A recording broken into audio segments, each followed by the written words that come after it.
Well, hello. Welcome to the January 2022 edition of my Whidbey Real Estate Update, which I've been doing now for 2 or 3 years now. I'm Tom Trimbath. I'm a real estate broker on Whidbey Island. It's a required disclosure. I must tell you that I'm a licensed broker with Dalton Realty at uh, about a mile up from the ferry in Clinton on Whidbey Island. Every 3 months or so, it used to be every six, but things have been more dynamic lately. I put together this presentation on real estate and affordability trends on Whidbey Island. Things have been changing a lot. Like I say here, does the dramatic trend continue? Yeah, it's been quite dramatic. And also a lot of confusion. And I hope to clear up some of that and also relay where the trends seem to be going, at least so far this year. It's only the third day of the year, getting data from the last 3 months, and finally comes in, and we'll be able to update that. Some background, just so you know, this is going to be a lot of data because I'm a geek. I used to be an engineer at Boeing, and I prefer to show data when data is available because a lot of what ends up in the news can be anecdote as much as in commentary, as much as real information about what's happened. What I'll be showing is going to be stuff from sales. These are places that have actually sold. So it's not a guess as what the house is worth or what the piece of land is worth. It's the fact that a buyer and a seller agreed upon that price and it's now public knowledge. So let's get on to this then. Whidbey's possibly new normal. When I started doing these presentations, one of the first conversations was whether or not Whidbey was changing. Of course, everything's always changing, but was it really fundamentally changing? And of course, the last 2 years have been their own change, but it's also heightened some of the changes I think that are happening. And yes, the word change is going to happen a lot here because very little of this has been static. Here's the simple view. This is the median sales price, not the average, median sales price for the entire island. And when I started giving these presentations, a lot of folks were worried about what was going to happen here. This was a little flat spot right there. We'd risen so much because we fell so far, and we rose so much, and it flattened. Was it about to fall back down again? No. So on some of the following charts, what I'm going to do is I'm going to concentrate on this area because, of course, this is all history, and this is the current, but trends are looking at history and looking at the recent and looking to the future. No one can predict the future, but we can kind of see which way it has gone. And you get to make your own decisions. I'm just going to tell you my opinion. I'm one broker of hundreds that are on the island, of thousands or tens of thousands that are in the state. If you've got a broker you trust, talk to them and find out if they have a different point of view on this. Talk to more than one if you're not already signed up with one. So this is what I notice when I hear things in the news, read things in the news. I've said this before in all the previous ones, and it really hasn't changed. They may say in the news that houses are up or down or whatever, but is that the number that are being built? If it's the number that's being built, that's important to folks that are contractors, architects. The number on the market, that's more important to brokers.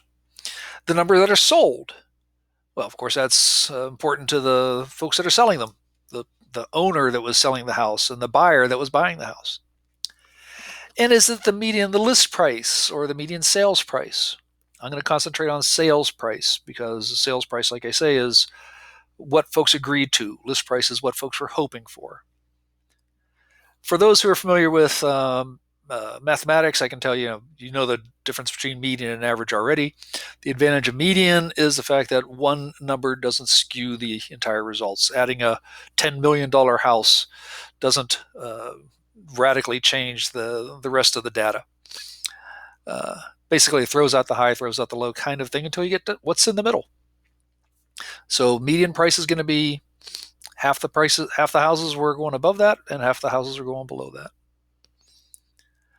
Then you get into, well, just take a look at this last thing. We're looking at the last decade, the last year, or houses up or down overall, or just in the last few years, or what's really happening over here, and what's happened in the last few days when you saw somebody's house on your yard, on your lot, neighbors and folks like that have decided to buy something, decided to sell something. And is it regional, countrywide, international, or your neighborhood? So that's why there's so many stats, and I tend to do things in large enough groups that there's at least some statistical relevance, and also make it not so general that you can't see it in terms of this area or that area. Having said all that, I always show this one. This is my house. Uh, a lot of folks that I work with, understandably, start with what they can find online for what a house is worth, whether they're trying to price theirs or trying to find ones that fit their price target. They go to Zillow, Redfin, Trulia. There's dozens of them. What I've done here, because I'm a curious guy, is back when I started doing these presentations, I was curious about how closely all those estimates agreed or didn't agree. So you go back here, and this is 2018. And now I was impressed. That was a tight little grouping right there. That was two industry ones. That's the gray and the green ones are industry internal ones. And then the blue and the red were Redfin and Zillow. And then the next time I give the presentation, they've all disagreed. So at this point, this is actually a really handy thing, because if you think about the amount of effort that goes into trying to estimate a house value, this is what brokers are known for, because they have local knowledge and because they have been in the area and they've seen the sales and they've seen what's listed and they've seen what hasn't, all those sorts of things. And yet, if you talk to 4 different brokers, you will get more answers than brokers sometimes. They're not going to be, if they agree, it's by chance. Maybe it's only by a percent. But look at this. Zillow and Redfin are enormous companies. These industry estimates are not coming from, somebody that just has a spreadsheet, I suspect. They all have access to reams of data. They all have fancy computers. They all have good algorithms. And yet the difference in these was between 300,000 and 370,000. Let's fast forward and come up here, and now they're closer again, but some of them are saying my house is about 460. Some of them are saying it's more like 490. That the specific number they give it is not something to just focus on, because, as I show here, there's more than one answer. The overall trend, though, from over the course of years, is something they do agree on. There'll be opportunities in here for some confusion. There's occasionally going to be a bad data point that ends up in the system. That's what I'm guessing that was. And it's also a caution to, if you see your house value go up one day and then dramatically drop the next. That does not necessarily mean that the value has changed. That means that the algorithm may have changed. And they all have these more abrupt jumps somewhere along their line. So it is a sort of thing that I just caution, like I say, when somebody says, hey, Zillow says it's worth this, or Redfin thinks it's worth that. Today, yes, and watch it for a while, or at least realize that there's an error band there. Now, that is why I'm not going to be referring to those and the rest. The rest of this is going to be aggregate. This is going to be for entire regions. The smaller the data set, the crazier the divergence, the crazier the variation. And here it is for one house, and you can imagine what it's like for some other houses. So going back to that original plot, this is the median sales data for all of Whidbey Island. This is just all the transactions, houses, land, condos, farms, whatever. And as the data set gets bigger, it gets less crazy than like the one just for my house. But you can see that up is the thing. Every month that it's gone up, I've heard somebody tell me it was going to go down. And eventually they're probably right. Look back here. Things went up and up and up and up, and they came down and down and down. And then they came back up. That is the nature of anything that has prices on it. You don't know if it's going to keep going up or keep going down or whatever. But the difference here is that we're talking about housing. We're talking about something that somebody needs. So it is not just a trivial thing that it goes up and down. And by the way, just so you know, and this is all part of public record, I bought my house somewhere in around here when it had come down 30% in price, and I was so glad I was getting a deal. And you can we all saw what happened through the Great Recession and the recovery and the flat spot, and I can get into that a little bit later. And then so many folks are worried about nothing happening at all or something crashing during the pandemic, and Whidbey and everybody else just gets on a ride. That's the story to tell. Here's the other story to tell. As much as there's variation within all those various algorithms and things like that, this data is nice and smooth because it is smoothed. It is data over 12 months. So instead of looking at every single day, they smooth it out. This is data for a month. In particular, the reason I say that I mention this is because if you look at just these last few months, I mean, there's jitters all the way through here. But in the last few months, I've seen some folks saying, oh my God, the prices are up over 500. Oh my God, the prices have just dropped. Oh my God, the prices have gone. And this is in that same data that's over here. When you smooth it out, the trend is up. And it's up to each individual involved in this is to say, well, is that the new trend? Or is that the new trend? Or is it something completely different? And of course, it's in the future. We don't know. Rural distancing, we talked about social distancing. I've mentioned this before. I actually wrote this article back in 2020, back at the start of all this. And social distancing was something that, of course, was necessary for the pandemic. Rural distancing kind of came to mind at that point because, now granted, this is old data for population densities in Washington state, but let's see, what's it say here? Downtown is about 13, Seattle is about 13.9 people per acre. Let's see, Oak Harbor, 3.8, 2.4 for Coopville, 1.8 for Langley.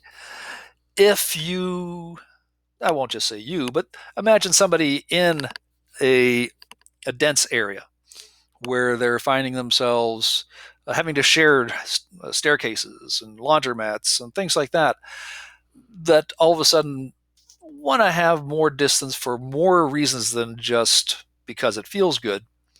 The move has been for a lot of people, not just for Whidbey, but to move to rural areas. And I've talked to lots of brokers around the state, and they're seeing the same sort of thing. If they're in a rural area, they're getting a lot more traffic than they ever did before.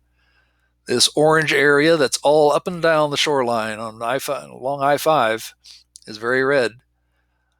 Whidbey's kind of yellow, and even these green areas are now starting to attract people, unless, of course, they're in the mountains or in national parks and things like that. But folks are finding it easier to move out of the town and go into smaller areas, hence the demand. There's another way of looking at that density. Each of these spikes is a representative of how dense that particular area is. Seattle, of course, is more than just Seattle. There's a lot of folks there spread out. That's basically Everett down to Olympia.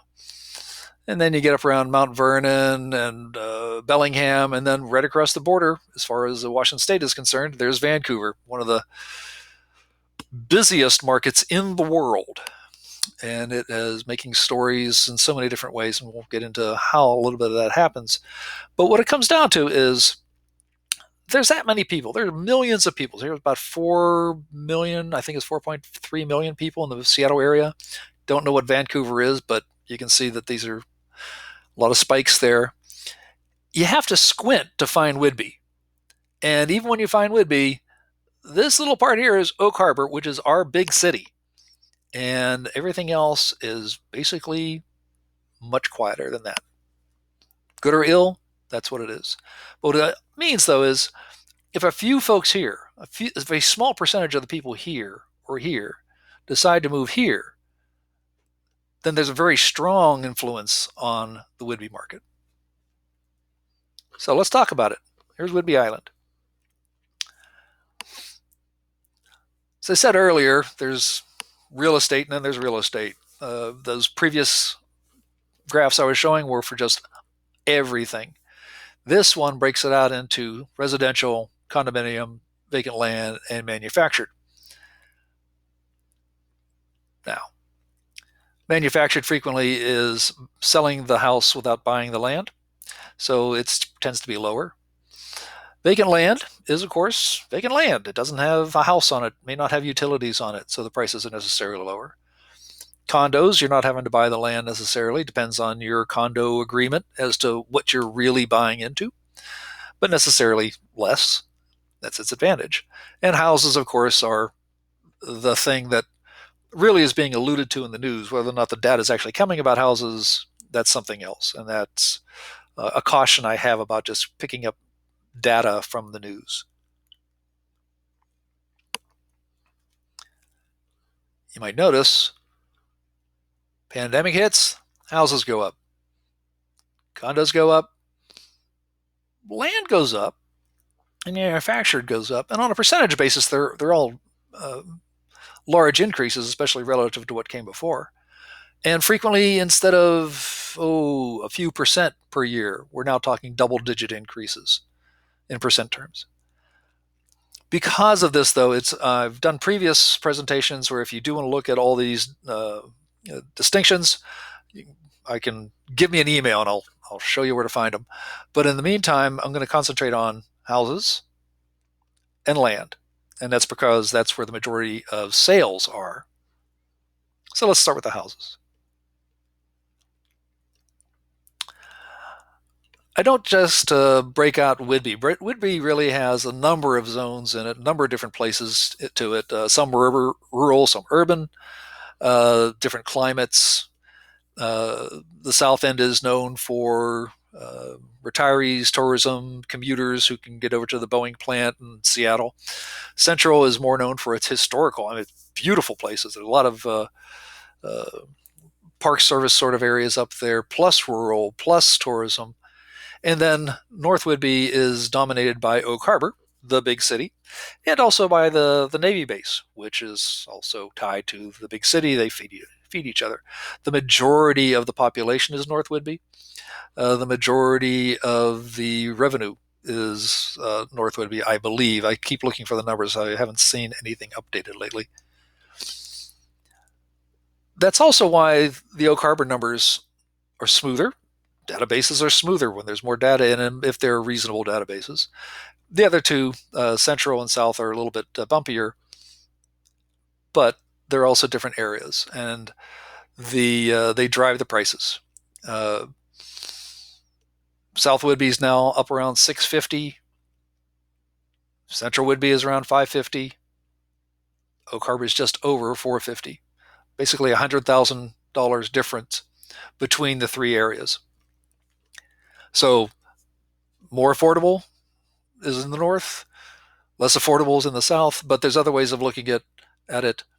More affordable is inland, and less affordable is along the coast, the waterfront.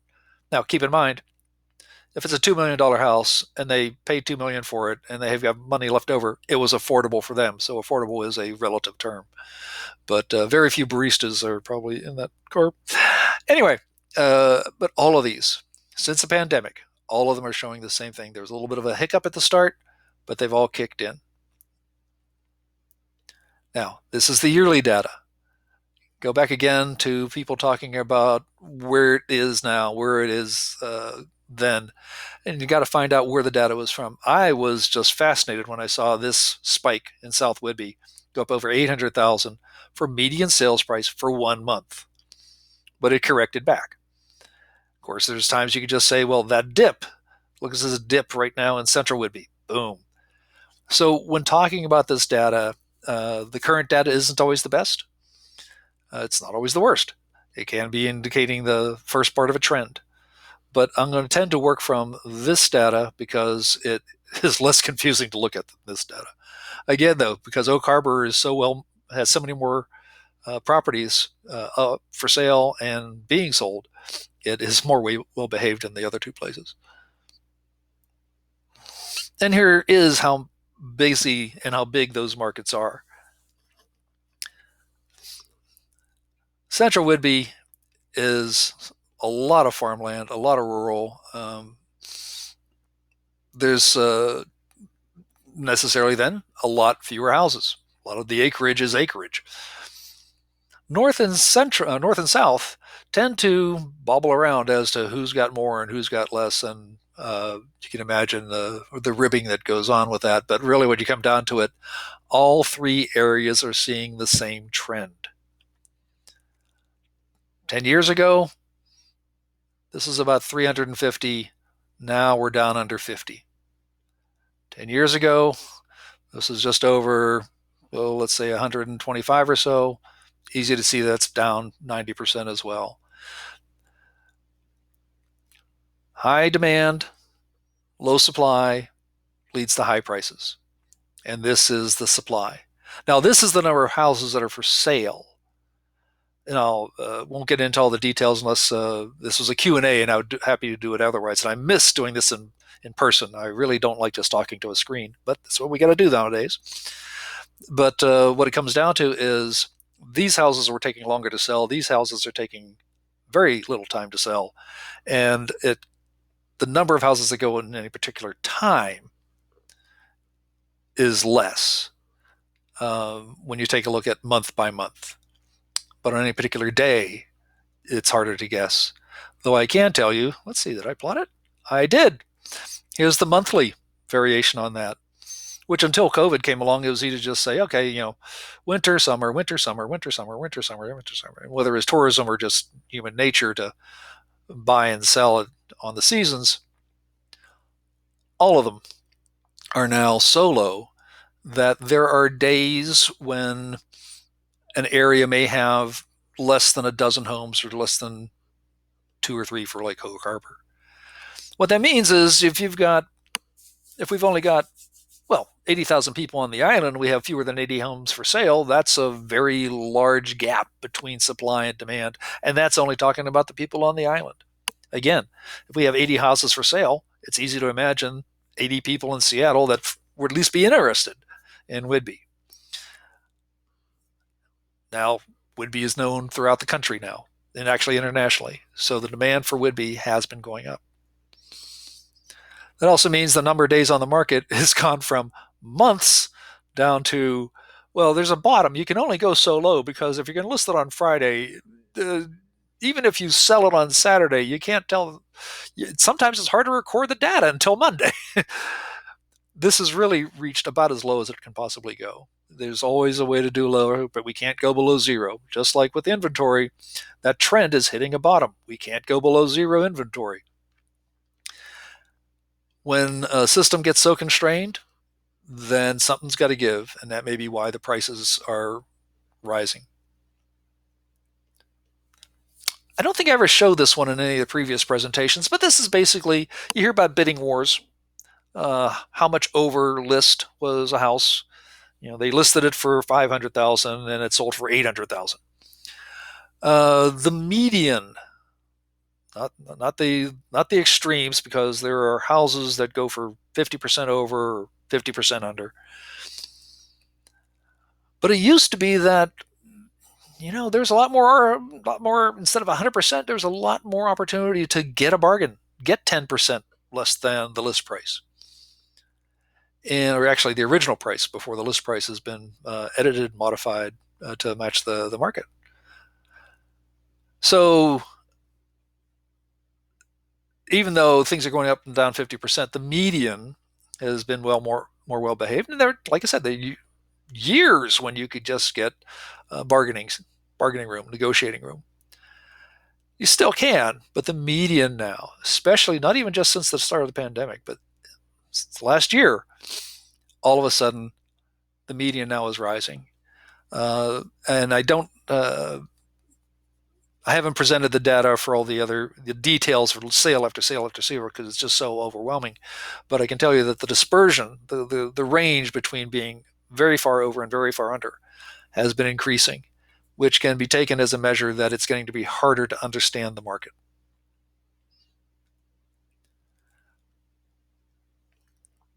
Now, all of these houses, let's see if I go back here, that's the sales price for houses. And just like I broke out houses from all the other properties, this is waterfront properties. Whidbey is known for its waterfront properties. So instead of, for instance, 600,000, 500,000, 600, 650, 550, and 450 for the three areas, so 450, 550, 650, South Whidbey is getting close to 1.15. Central Whidbey just hit 1 million, and North Whidbey is coming up on 0.9. Basically, not exactly, but basically about double what their total market for houses have been. This is representative. This is one of the places where the expensive houses are being found. It is the great increases are coming across at the view properties, at the waterfront properties. It's not the only place. Every place is going up for the most part. For the most part.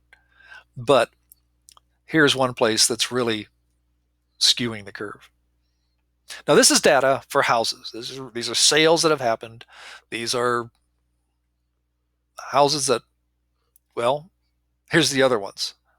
Houses that aren't waterfront. And you can still see that while there's a doubling for the waterfront ones, this is where, even without the waterfront ones, you're talking 600,000, about 530, 450 for the various areas. And those are in thousands. And even though the waterfront may be doing the highest dollar increases, these are all seeing large percentage increases. And again, I don't want to display all the numbers data because call me and we can talk about it, but it's just overwhelming to get into that detail, as I have found from previous presentations. Okay, take a breath and forget about houses and think about the land that they're built on before they've been built on. Now, some of my land actually has been built on in the past, but for the most part, this is vacant land, unimproved land. Sorry about that. I don't have control over the software. I just said vacant land, vacant land, vacant land. But the black line is South Whidbey, the green line is Central Whidbey, and the orange line is North Whidbey. And I'm not trying to get into all this because there's such great variation in land because some land is buildable and some land is not, and some land is an unknown. So it can go all over the place. However, in general, we get back to the same sort of trend where about 13 years ago it was up, came down, and it's now come back up. Now in housing, the houses have gone up above where we were at the start of the Great Recession. I don't know if that's going to happen here, but in the general, instead of 450 to 650,000 for a house, you're talking about 115 to 165 in thousands for land. Land costs a lot less, but it also requires more work. Verifying that the land is buildable, getting utilities in, architects, contractors, specialists, and some folks do it all on their own. Some folks hire it all out. But that's all that extra work is reflected in the fact that that's why the price is low. But to get the entire job done, probably could still cost less than buying a house. But this is also why buying a house is so much more expensive. You basically have taken care of a lot of those issues, if not all. You know that it's got utilities, you know that it's buildable, that sort of thing. And again, I don't have control over the software. They say houses, even though it's land. See, it says land there. And it's the same sort of trend. 10 years ago, down to much, much less. 10 years ago, down to much less. But the difference is with houses getting sold, they are they turn over, that sort of thing. But again, they're known quantities. They're, for the most part, livable houses. Land becomes houses as far as this data is concerned. So for every house that sells, or for every piece of land that sells, there's going to be one fewer buildable lots next year, unless somebody subdivides and that sort of thing. So that also means that the land that's available is possibly going to take more effort. Now, it may just be the fact that it's a beautiful piece of land and nobody did anything with it for 30 years, and they're selling it now, which is great. But you have to check. Regardless of all that, one of the reasons that land has been falling and falling dramatically is because maybe people are buying up land so they can build houses on it. There's only so much limit to land around an island. We can't go annex the water and build on it, though I would like to see houseboats. Um, so there is a limiting factor here, and land is very good land is becoming more valuable in terms of at least what I see in terms of prices and from my subjective judgment of what a good piece of land is. I'm sorry that this is us so messy. It's really just to get around to the point that land used to take like 5 months. Now land is almost, it's not selling as fast as houses, but there are times when I've seen uh, lots sell over a weekend with multiple offers. So in that regard, they are starting to, some are starting to sell like houses. Um, and that really, again, the first year of the pandemic, there were some changes, but it's really been the second year of the pandemic that's really dropped things. Well, at that point, I wouldn't be surprised if some folks are going, "Oh God, Whidbey is so unaffordable. This is ridiculous." I live here. The reason I'm doing this is because I think that Whidbey Island has an affordability issue. But everything's relative. So I decided to take a look at the other islands, some of the other islands. I can only compare 4 in the software, but luckily there are 4 major islands in the Puget Sound area that are serviced by ferries, that are well known, and are large enough to have large enough markets on them. So here's Whidbey Island and San Juan, Vashon, and Bainbridge. Like again, these are 4 of the largest islands in the Puget Sound area. So here's the worrisome thing we were just talking about for all these other slides. There's Whidbey Island. Oh my God, it's gone up that much. And here's Vashon and San Juan. So this is for all properties. So this is 500,000. That's just over 800,000. And then Bainbridge is over 1.2 million. So as far as affordability goes, for somebody who's trying to find an island to move to and still be able to get on and off of with a ferry, there are other islands as well, but out of these 4, Whidbey is the cheapest. It's the most affordable, at least by this measure, which is actually kind of startling when I first saw this. And of all things, Bainbridge is just kicking in. But this kind of makes sense. Much greater access to downtown Seattle until we get a passenger-only ferry that gets us down there. Vashon's a little bit further out. It's a little bit more rural, but it's still got good access to Seattle and Tacoma. And San Juan, of course, is no, sorry, the green San Juan's the green one, but still, San Juan, beautiful area, known for a tourist destination. So 2 different things, but working along the same way. And of course, Whidbey is, I think it's a wonderful place. I live here. But as much as this seems unaffordable, these are even more relatively. Now, a lot of these other ones, here's, all of these 3 are Bainbridge, Vashon, and San Juan. And this is the number of houses for sale. And take a look at where Whidbey is. Supply and demand. There was a lot more supply on Whidbey. There used to be a lot more supply on Whidbey than there were on the other 3. It's a bigger island. It's 55 miles at least from one end to the other, depending on how you want to measure it. But they used to have, just, there's Bainbridge, just over 200 houses in a given month. We're now below that. We're now below 100. And there are times when it is much lower than that, especially on a day-to-day basis. We're all down because they were at 200 and we're below that, but they were at 200 and now they're still a smaller market than Whidbey, but we're all experiencing low supply and high demand. Again, the jittery data. San Juan is has a smaller market, so it tends to be more jittery. But look at this stuff just kind of crashing on down. Everybody's crashing down to the fact that houses go quickly. It is going to be interesting to see if that is this whole trend that I've talked about probably a dozen times already. We can't go below zero. Is this going to be the new normal?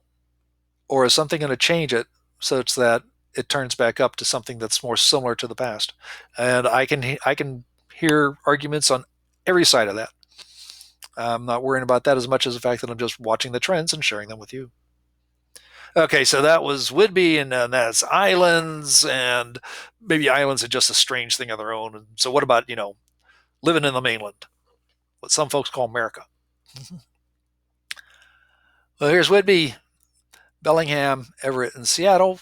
And Bellingham, Everett, and Seattle, there's north of Whidbey, more associated with Oak Harbor, Everett, more associated with the South End, and Seattle, which of course is just you got to know what's happening in Seattle because there's just so many people there.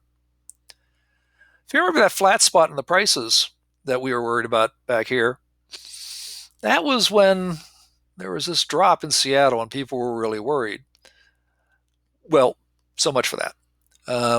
Seattle's gone back up again, and it's over 800,000. So it's not as a market, as a median, it's not as unaffordable as Bainbridge. But you can imagine it's easier to find a job in Seattle. So that increases its demand. Bellingham and Everett are trying to be cousins like this. They were cousins, now they look like they're twins. They're ramping up. And here's this unaffordable Whidbey that we were talking about, which is still the most affordable of the lot. Everybody's going up, and Whidbey isn't even going up the fastest. Remember that flat spot in the price?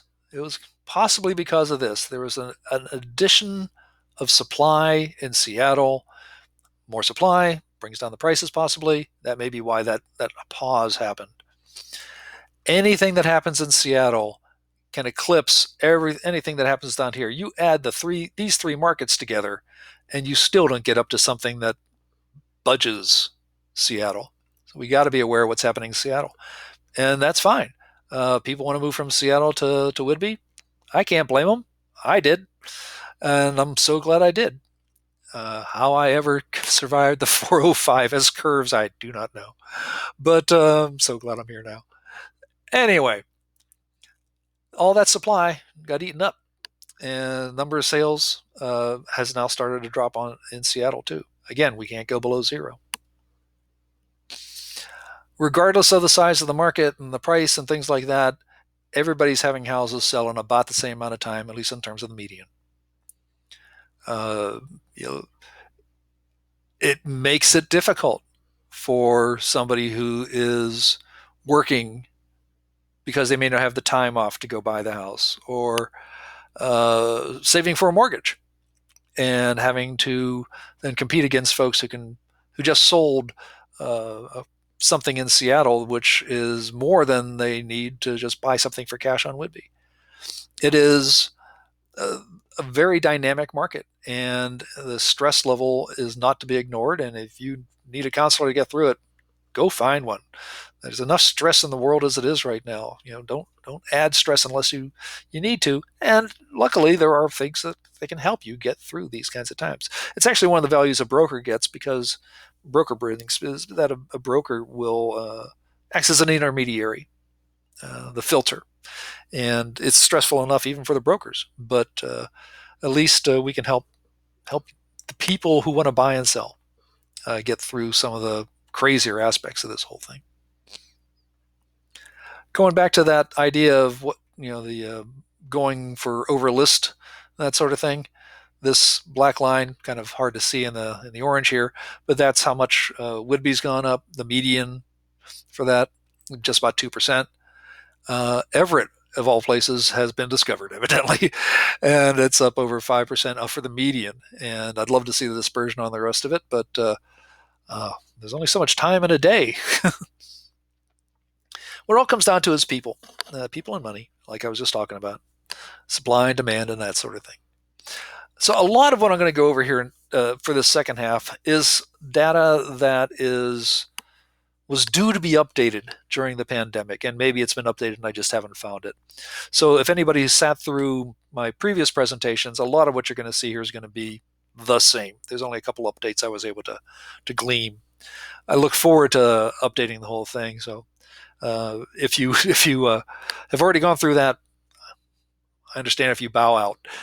If this was an auditorium, I would take about a 5-minute break to let those folks all leave the room and not worry about it because, hey, you know it. Go back to this chart because not this chart, but this plot. This is still the driving factor.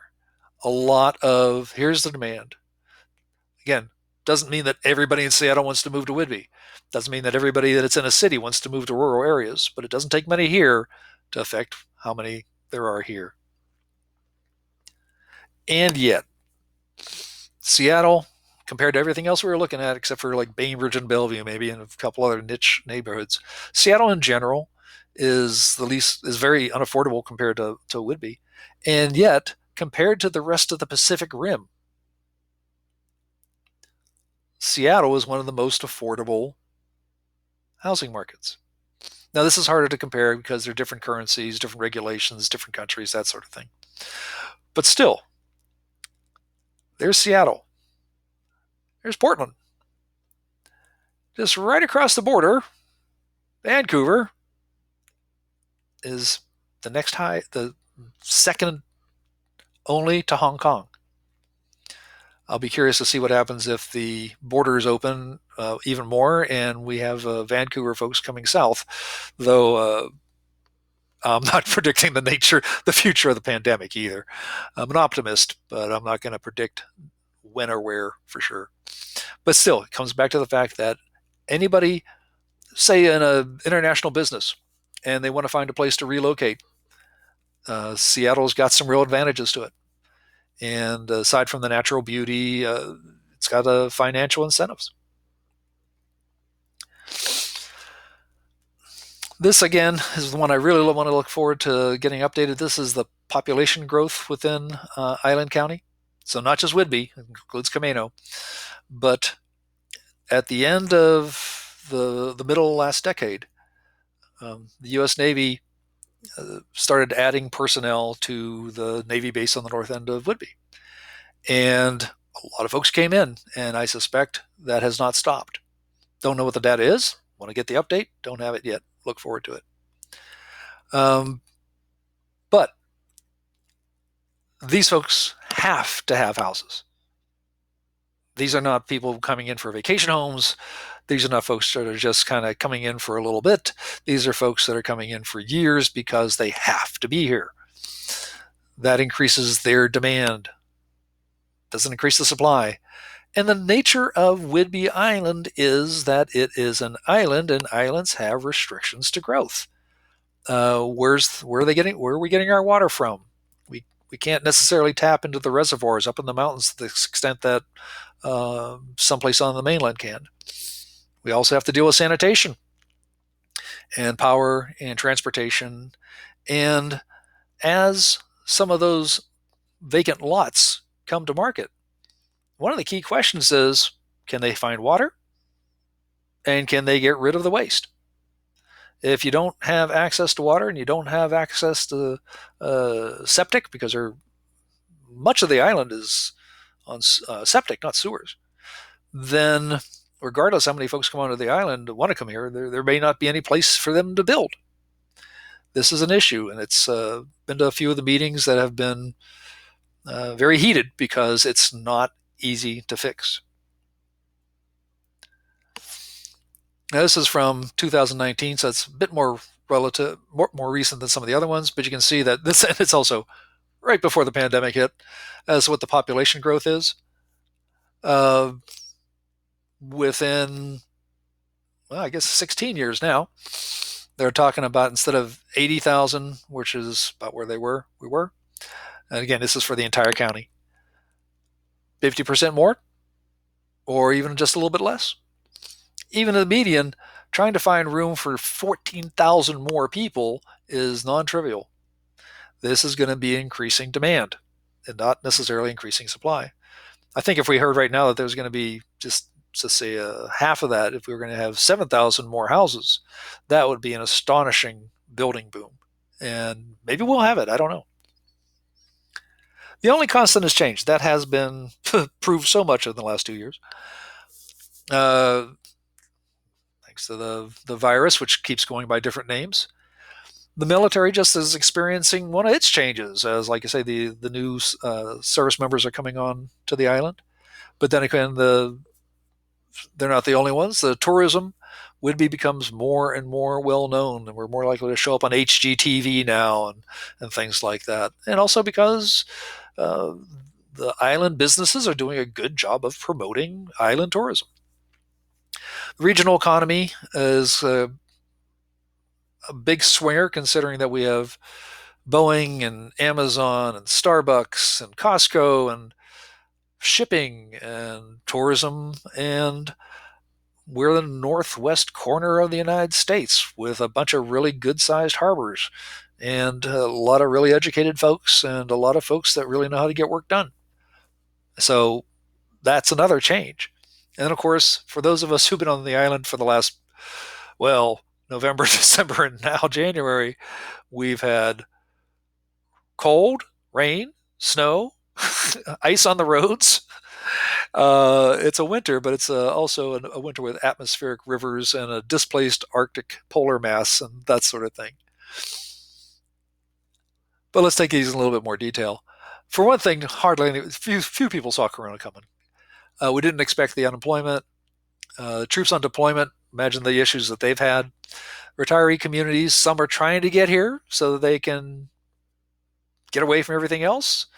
Some want to find even uh, more urban places so that they're closer to health services and whatnot.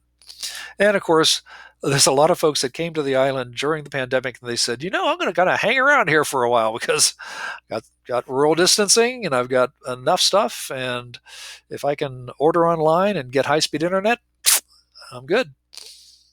Don't have numbers on that though.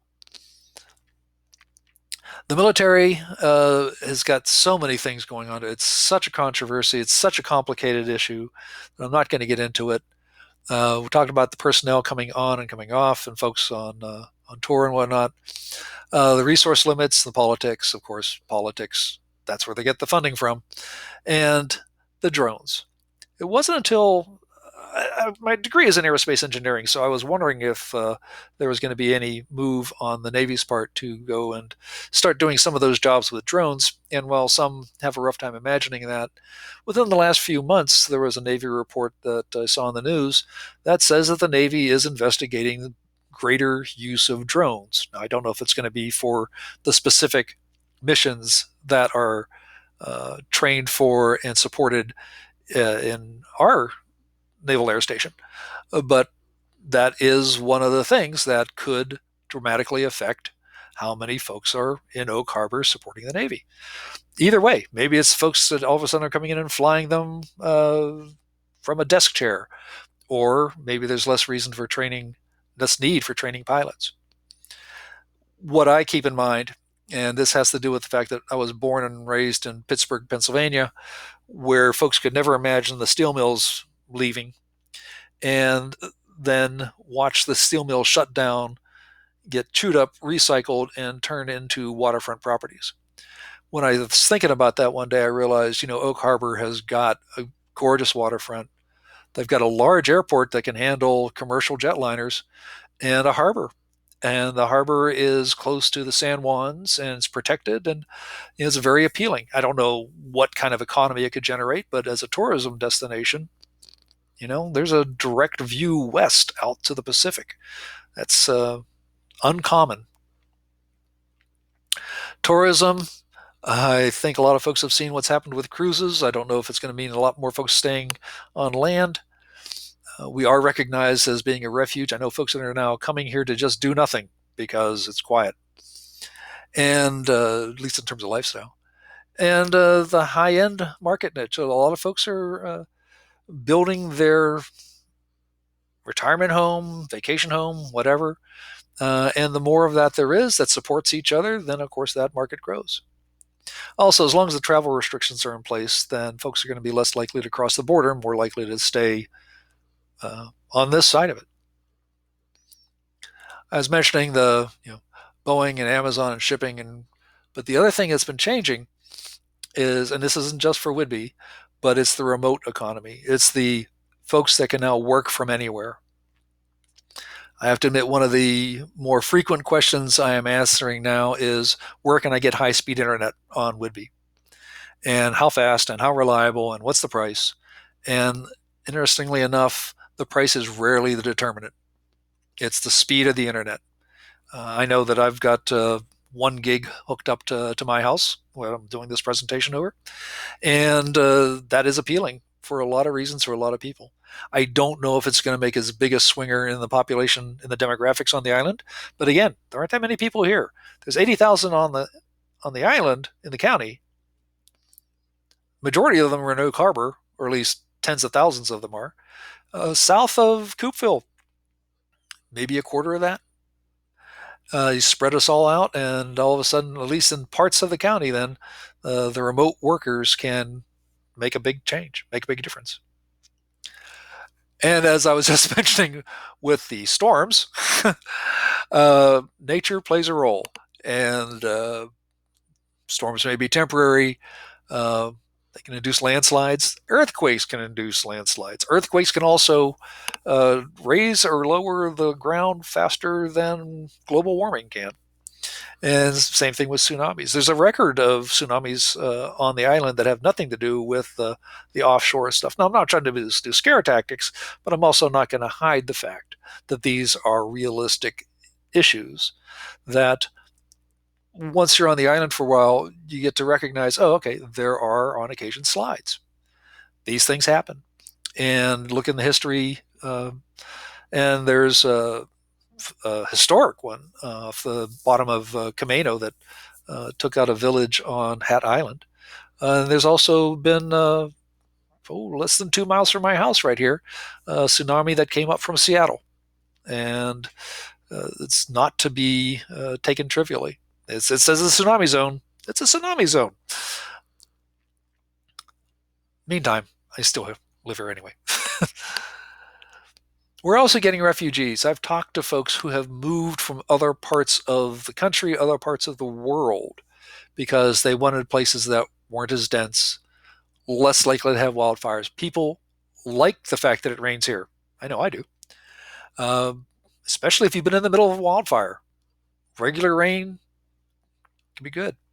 We do get floods, but we don't have a major river. We're more likely to get, storm surge and also just, full streams and that sort of thing. Politics, to be honest, I know folks may move away from politics, but Whidbey's part of the world. There's politics here too. But if that's what they're getting away from, that's what they're getting away from. The other transition that's going to be changing, and I really want to see this one. This is only from 2011 to 2015. North end of the island is younger than the rest of the state and the rest of the county. Coopville and South are all older than the rest of the island and the rest of the state. And the growth is accelerating. This is a median age in 2015 of over 55. This is a median age in Oak Harbor of 30. So it's easy to imagine a parent being 35 or 55 and the child being 30. So it's almost like there's a generational difference between North and South. Now, this is, again, median age. There are old people and young people all over the place. We're just all getting older at the same rate is the only thing. As far as really affordability, there's a great metric that the island produces. I really look forward to it. This is a 2017 analysis based on 2015 data. And what they said was value to income ratio, which is basically the median household income and the median house prices. So median value of a home, median household income. It's like 3.7 to 5, the ratio between those two. So 3.7 to 5. Now, north end of the island, more affordable. South end of the island, less affordable. 3.7 to 5. And yet, here we are in 2015, anywhere from 6 to 8. What I did was kind of a crude hack at it. Took some income data, again, from the 2017 report, superimpose those here in terms of north, central, and south. And you can see that 54,000 up north, 63,000 down south. And those median house prices I was talking about earlier, 460, 550, and 650. So 465, 550, and 650 in thousands. Versus that 4.95 ratio. The last time I gave this presentation, it was 6, 5, and 6. So it was already higher than that 4.95 ratio. I have a rough time believing that the household income has risen significantly. I know it's rising, which I'm really glad to see. But that ratio now is in the 8s to 10, mid 8s to 10. So there was worry when the ratio was 4.95, and now we're far above that, at least based on the rise in price. And I look forward to seeing what the rise in income is. But considering we're talking double-digit increases in houses, I haven't heard that much about the entire labor market going up double digits. We'll recognize the fact that regardless of really expensive homes, there's still poor people. I know that feeling. And it is also a place we have, let's see, where'd that other one go? There we go, the homeless people. Got them out of slide. The other thing they also mentioned, though, is while we're only counting a couple hundred people, that homeless people are notoriously very good at not being found. So the estimate is far greater than that, but the indication is that the number is going up. There was like a little bit of a spike in 2016, but these numbers are so small that it wouldn't take many people to throw it one way or the other. Again, especially considering some of the turmoil in the last 2 years, I'm curious to see where that is. Sorry for skipping over this one, just put a slide out of place. While we're having a rough time finding housing and supply and demand and all that sort of thing, 2015 data again, about a quarter, more than a quarter of the houses on South Whidbey are considered to be vacant according to the U.S. Census Bureau. So just say that again. General Washington State, about 9% of the houses are vacant. And you think about it, there's always going to be some that are vacant. Under construction, family moved out, hasn't sold it yet, job displacements and things like that. There's always some that are open. That's 9%. Now, north end of the island hits that number pretty close. The south half of the island, though, in the central part, Coopville's area is about 20%. South half of the island south part of the island is 27%. And what that means is we may be hunting for 7,000 houses somewhere along the line, but you also keep in mind that some of those houses are going to be bought up to be vacation homes, second homes, third homes, fourth homes. That's the nature of tourist areas. Whidbey, while it also seems to be unaffordable, and one of the issues is that there's not enough houses, is in better shape than some places that have 60% vacancy rates. Those are much more resort towns and things like that, but they have housing issues too because the resort workers may not be able to find a place to live. So it's an issue. I want to see the update on this one again because on the one hand, we may be getting more folks in that are using Whidbey as a second home, third home, fourth home. But at the same time, we also are getting more remote workers in which case then they're going to be probably full-time occupants. So I don't know which way that ratio is going. The technology advances may break through our typical limits to growth.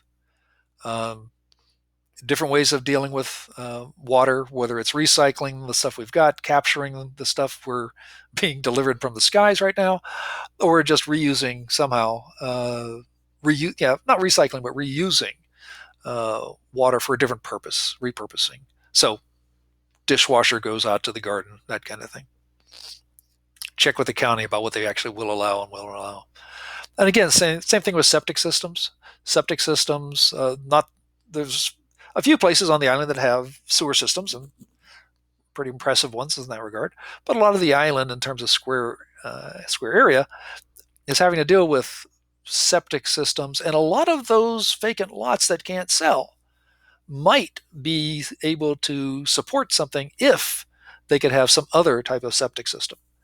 Um, we're not the only ones with this issue. Around the world, people are finding solutions for this, and it's a question of whether or not they will be accepted in general, or at least on the island. It may not be the case now, but it could happen. And then, as far as commuting goes, we have some issues with keeping the traffic up on the ferries. Well, I take it back. We have enough traffic on the ferries. It's trying to get the ferries already running because they're bottlenecks. We are limited in some regards in terms of how big the boats can be, how often they can run, how many folks can line up for it at a time. And one of the ways to getting through that lately has been the remote work. And I'll mention Whidbey big gig because, well, that's what I have plugged into my house. But they're not the only ones with high-speed internet, and that is enabling. So that's one case where, of these three limits to growth, commuting isn't becoming as necessary as it was before because there's at least a solution in terms of high-speed internet in general, and the other two could free up as well. I don't think that's going to make a phenomenal difference in the entire market, but of course, if it's your house that all of a sudden is doable, then great. What it comes down to, though, is people don't want to sell until they can afford something to buy, and there's little to buy because so few are willing to sell. With the asterisk, which I guess I could put on this, which is a lot of people do not want to sell until they see how the pandemic sorts itself out. They don't want to sell until they know they can go someplace that they want to go. And to some people, it's too hard to make that jump, and I can't blame them. I mean, I don't trivialize buying and selling a house. It is a transaction, but it's also hundreds of thousands, if not millions of dollars. And that's not something to do on a whim, unless you're really lucky. Uh, so it is understandable why folks that have houses might want to keep them. You can also see, though, that if somebody decides that they do want to move, you can see why, if they sell, they're in a much better shape now than they would have been, for instance, 10 years ago. The world keeps changing, and that's one thing we've all watched just happening, and I don't think that's going to stop, so I don't know where it's going to change next, but, well, that's why I do this, and I hope it helps. I've mentioned these things along the way, and this is the last slide before I just, show you who I am. But Whidbey Island used to be, when I got here 40 years, when I got to the area 40 years ago, there were people that barely knew where Whidbey was, and now Whidbey's known around the world. We can't change the supply of housing quickly or much unless something really innovative happens. The world is changing around us, and we are changing, and they're changing faster. I won't be surprised to find that solutions developed somewhere else become inexorably pushed this way because people in those areas moving here will say, hey, I know I have a solution. Let's make it happen. Don't know if it'll succeed. Don't know if it'll happen, but it's a possibility. Supply and demand, that still hasn't changed. Those still drive prices. And the thing that I really like about the island, it's one of the reasons I'm still here after so many years, is that I have to make generalizations to do a presentation like this, but I also know there's marvelous variety around this island in terms of housing, people, cultures, attitudes. I don't agree with everybody. Nobody agrees with everybody, but it is a population of people who moved here for the most part because they wanted to be here. They wanted to live a particular type of life.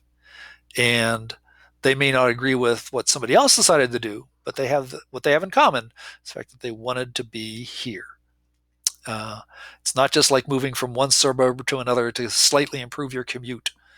There's a step that has to be taken to cross that bridge or hop on that ferry to live on an island, and it's one of its selling features. Whether it's selling a house or just selling a lifestyle or whatever, it's one of the things that's very appealing about it. And how it changes is up to those people who actually make those changes. I hope you enjoy the island, and I hope I can help you do what you want to do with it. I'm Tom Trimbath. Again, the disclaimer, I'm a real estate broker with Dalton Realty. I also am a consultant, a writer, a speaker, a teacher, a photographer, an engineer, and an entrepreneur, because if you're on Whidbey and you're working, you probably have 3 or 4 or 5 things on your resume. If you want to get a hold of me, is my phone number and website. And also, if you want to find me on social media, Facebook, Twitter, and LinkedIn. And I've got a number of blogs, particularly one which is about Whidbey.com, which is island living from an islander's perspective. Matter of fact, you may have found this presentation by finding it there. Thank you again. I hope this was interesting and useful. And with that, I say goodbye as soon as I find the off button.